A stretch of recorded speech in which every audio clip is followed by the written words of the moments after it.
Bonjour à tous, nous revoilà pour quelques cours, beaucoup de cours, enfin, en tout cas au moins 2 semaines de cours en vidéo ou peut-être d'autres supports, mais on va commencer pour ces jours-ci par la vidéo, exactement comme il y a 2 semaines maintenant. Alors, nous allons continuer notre travail sur Tom Sawyer et le reprendre là où nous en étions restés, à savoir le petit 2, un cas de conscience.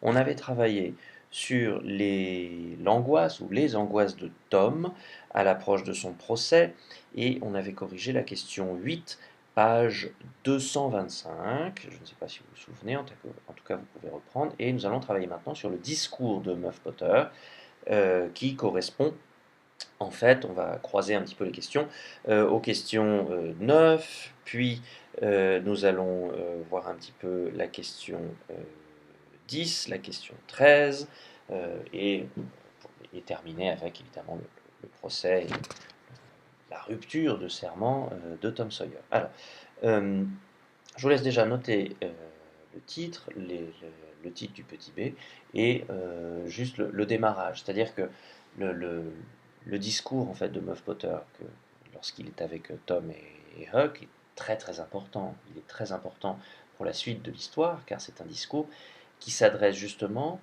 aux deux enfants qui ont tout vu, qui savent tout, et qui, d'une certaine manière, sont quand même coupables de l'avoir fait, de l'avoir laissé se faire accuser sans raison. Si Tom et Huck avaient dit quelque chose, ils ne seraient pas en prison. Donc en fait, ils se confient sans le savoir aux deux enfants par la faute desquels, indirectement, ils se retrouvent en prison. Donc tout ce qu'il a à leur dire, évidemment, prend une résonance un peu particulière, puisque on va voir, il leur dit vous êtes formidables, vous êtes extraordinaires, vous êtes de vrais amis. Et il y a toute une ironie derrière de Mark Twain, l'auteur, qui fait parler Muff Potter et qui lui fait dire des paroles extrêmement gentilles à deux personnes qui, d'une certaine façon, ne les méritent pas. D'accord. Donc, vous allez commencer par noter cela avant que l'on passe à la suite. Vous demandez dans la question 9 si Muff Potter, lorsqu'il s'adresse aux enfants, assumait la responsabilité, sa responsabilité dans le meurtre. Et quel conseil il leur donnait. En fait, c'est un petit peu ambigu, parce que d'une certaine façon, il ne se révolte pas, il ne se rebelle pas, donc il assume ce qu'il a fait. Mais dans le même temps, il dit, il a fallu que je sois complètement saoul, c'est-à-dire ivre, ce qui veut dire qu'il aurait trop bu, et que je sois fou en même temps. Donc d'un côté, il assume en disant, d'accord, mais j'arrive pas bien à m'en souvenir, j'étais complètement fou. Et pour cause, il ne s'en souvient pas, puisque ce n'était pas lui. Alors dans la formule, d'ailleurs, que dit-il? Il y a deux choses importantes avec le même verbe ici. Il dit, il a fallu que je sois fou, enfin saoul et fou en même temps, il a fallu, le verbe falloir, que vous connaissez bien, et il ne faut pas boire, un petit peu plus long, qui est le conseil qu'il leur donne. Vous avez le même verbe avec deux sens différents, puisque le verbe falloir, qui est un verbe, vous vous souvenez, pour les tournures impersonnelles, puisque vous ne pouviez pas conjuguer je faut, tu faut, nous fallons, vous fallait, etc., mais simplement il faut, désigne à la fois une obligation morale, il faut que tu ranges ta chambre, il faut que tu finisses ta soupe, etc., et un événement auquel on ne peut pas ou auquel on n'a pas pu échapper. Évidemment, il a fallu que tu oublies tes affaires. C'est pas une obligation morale là. Il a fallu que tu oublies tes affaires, voilà, c'est un événement auquel on ne peut pas échapper, auquel on n'a pas pu en l'occurrence échapper. On remarque ici que Muff Potter, d'un côté, utilise le verbe falloir par rapport à cet événement auquel il n'a pas pu échapper.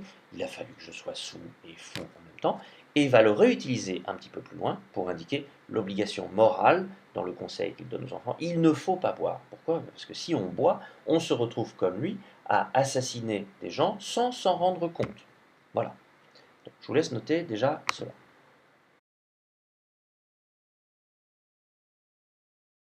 Dans ce discours de Muff Potter, on voit bien que ce discours est très émouvant, on en a déjà un petit peu parlé, et on vous demandait justement dans la question 10 quelles paroles au début et à la fin de son discours, mais on va voir en fait pas seulement, émeuvent particulièrement les enfants et pour quelles raisons selon vous. En fait, Ces paroles contiennent beaucoup d'émotions, puisque il dit aux enfants qu'ils l'ont beaucoup aidé, qu'ils sont très gentils avec lui, vous allez devoir ici chercher des exemples, alors que c'est en partie à cause d'eux, comme nous l'avons déjà dit, qu'ils se trouvent en prison. Alors on peut relever ici la manière dont il s'adresse à eux, la manière dont il les désigne. Mes enfants, approchez-vous, bien la notion de visage ami, il y a encore beaucoup de choses. Et il y a ici un petit côté paternel, lorsqu'il dit mes enfants, qui va finalement donner à Tom fort mauvaise conscience, puisque il a l'impression d'avoir trahi son père, en fait. Euh, et cela va aboutir à sa réaction lors du procès, à savoir sa prise de parole et la rupture du serment qu'il avait fait avec son camarade, à savoir on ne dit rien.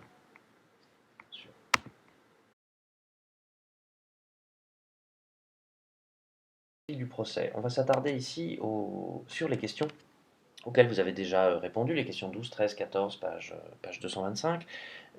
Qu'est-ce qu'on peut dire? En fait, vous l'avez relevé, mais il va falloir le noter, que l'émotion de Tom, elle est soulignée plusieurs fois. Il y a des expressions, il n'est pas à son aise, il est effaré, c'est-à-dire qu'il a extrêmement peur.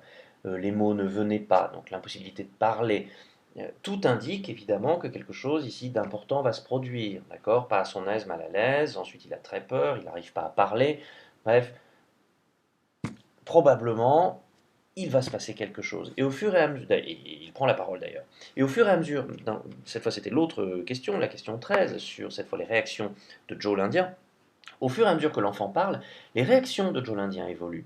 Au début, on dit qu'il a un visage impassible, ça veut dire qu'il ne manifeste aucune émotion, puis qu'il a un sourire de mépris, donc un petit peu condescendant, comme si Tom disait n'importe quoi.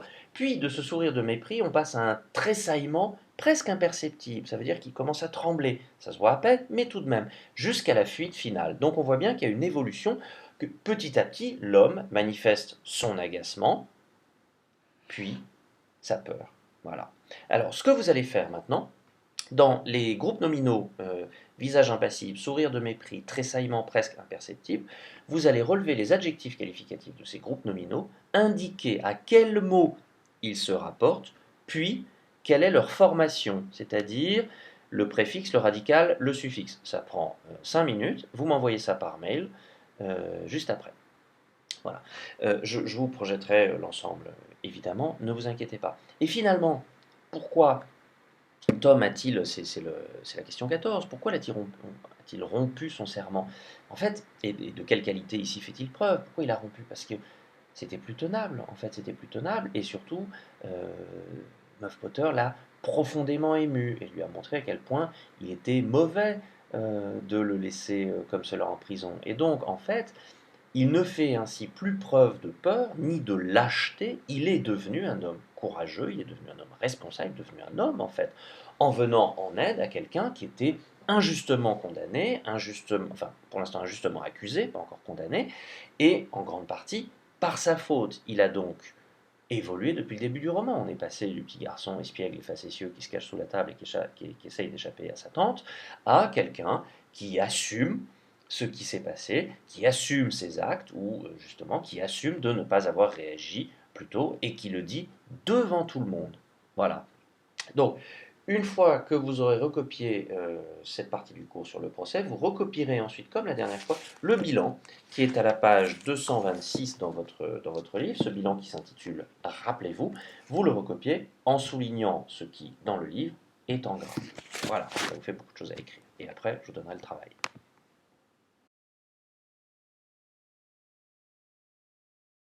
Une fois que vous avez fait tout cela, vous allez attaquer l'exercice numéro 1, page 227, que vous faites directement sur le cours, non pas sur votre cahier de brouillon. On vous demande de recopier des phrases en insérant des mots qui vous sont proposés.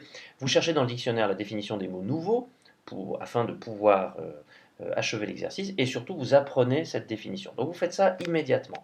Puis pour le 18, c'est-à-dire pour mercredi, vous faites l'exercice numéro 3, page 228. Alors attention, ça va être très compliqué. On vous demande de lire un texte à voix haute, à deux. Vous allez le faire tout seul et non pas à deux comme c'est indiqué dans le livre. Vous m'envoyez cet enregistrement audio sur mon mail, ou vous me le partagez par l'intermédiaire de Office 365. Et pour le 20 mars, c'est-à-dire pour vendredi, vous faites l'exercice numéro 6, page 229. Le texte est à rédiger, c'est une rédaction, c'est à rédiger, à enregistrer et à me partager sur mon mail. Voilà, ça vous fait plein de choses à faire, ça va vous occuper. Vous m'envoyez tout cela systématiquement sur mon mail, ne vous inquiétez pas, je projette l'ensemble. Je vous souhaite une bonne fin de journée, travaillez bien et restez en bonne santé. À très bientôt.